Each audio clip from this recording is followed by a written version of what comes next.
બેંકના કર્મચારીઓ અને સાયબર ક્રાઇમના સંયુક્ત પ્રયાસથી વૃદ્ધાના 33.35 લાખ વચા સાયબર ગઠિયાઓ નિષ્ફળ. અમદાવાદ સાયબર ક્રાઇમ બ્રાન્ચે ડિજિટલ અરેસ્ટના નામે થતી છેતરપિંડીનો એક મોટો પ્રયાસ નિષ્ફળ બનાવ્યો છે.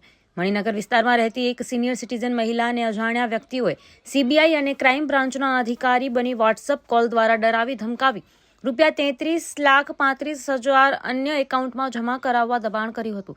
બેંક ઓફ બરોડાના સતર્ક અધિકારીઓને શંકા જતા તરત જ સાયબર ક્રાઇમ બ્રાન્ચને જાણ કરવામાં આવી હતી. પોલીસ ટીમે તાત્કાલિક પહોંચીને મહિલાને સમજાવી, છેતરપિંડીથી બચાવી અને નાણાં ટ્રાન્સફર થતા અટકાવ્યા હતા. તપાસમાં ખોટા કોર્ટના દસ્તાવેજો, નકલી નોટિસ અને ડિજિટલ અરેસ્ટના બનાવટી મેસેજ મળ્યા હતા. સાયબર ક્રાઇમ બ્રાન્ચે નાગરિકોને અપીલ કરી છે કે કોઈપણ સરકારી એજન્સી ફોન કે વિડીયો કોલ પર ડિજિટલ ધરપકડ કરતી નથી.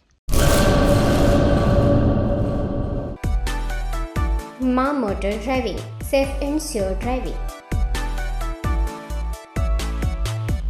ડ્રાઇવિંગ એ શોખ સાથે આપની મોટી જવાબદારી પણ છે. અમારા ઇન્સ્ટ્રક્ટર દ્વારા સચોટ અને સરળ માર્ગદર્શન. આપની રોજની તાલીમની માહિતી મેળવીને શું અધુરાશ છે એના ઉપર પૂરું ફોકસ કરાય છે.